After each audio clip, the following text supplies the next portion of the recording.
Buksan po natin sa 1 Corinthians 11:23-26.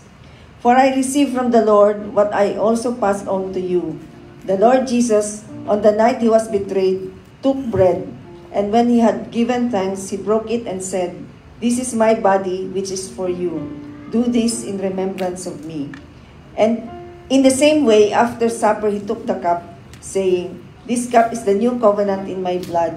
Do this whenever you drink it in remembrance of me. For whenever you eat this bread and drink this cup, you proclaim the Lord's death until He comes." Ulitin ko po yung verse 26.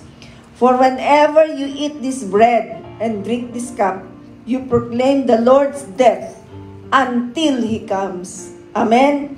Alam po natin bilang mga Kristiyano that Jesus is coming again. Amen? Yung rapture po, napakalapit na po. Kahit ngayon nagsasalita po ako, pwede na mag-rapture. Pwede na, bakit sila nawala? Kasi ganun na po kalapit ang pagdating po ng Panginoon. Kapag po ba ang isang presidente, sinabi sa isang lugar, bibisita ako dyan sa inyo sa ganitong petsa. Ano po ba ang gagawin ng mayor doon? Siyempre gagawin ng mayor, lilinisin niya yung lugar niya. Lalagyan pa ng banner, "Welcome, Mr. President." Magluluto pa yan ng masasarap.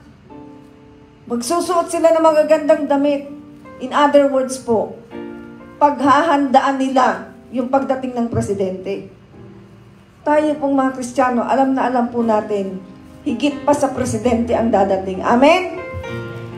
Kaya dapat po tayo, pinaghahandaan natin ang pagdating ng Panginoon. Amen? Paano po ba tayo maghahanda?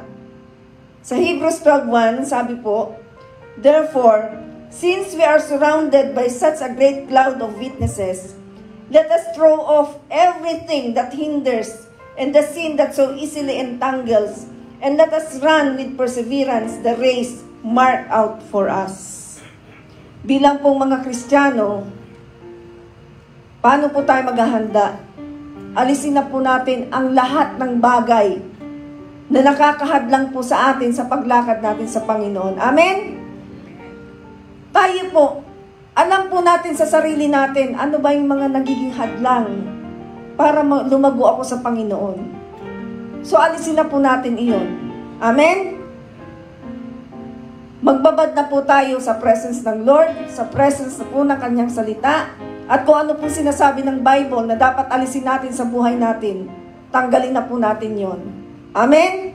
Paghandaan po natin ang pagdating ng Panginoong Hesukristo.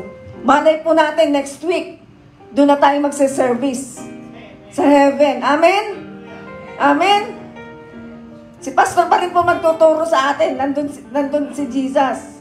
Amen? Nandun si God the Father, God the Son, God the Holy Spirit. Kasama na natin sa service. Amen? Malapit na po yan. Malapit na mangyari yon. Amen? Kainin na po natin yung bread.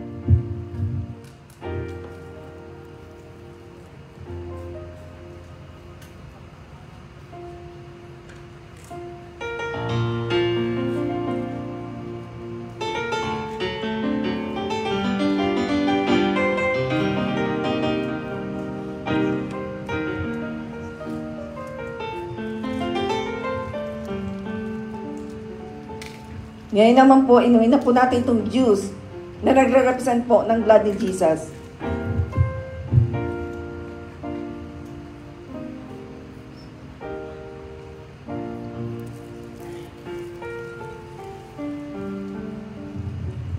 Tayo po ay manalangin.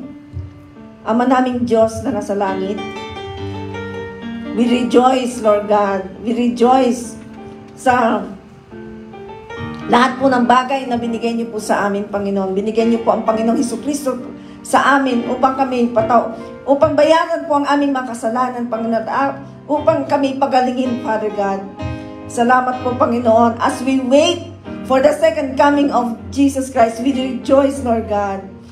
Nagagalak po ang aming mga puso, knowing fully well, Panginoon, na malapit na pong dumating ang Panginoong Hesukristo para po kami sunduin, Panginoon, at dalhin sa iyo pong kaharian, Father God.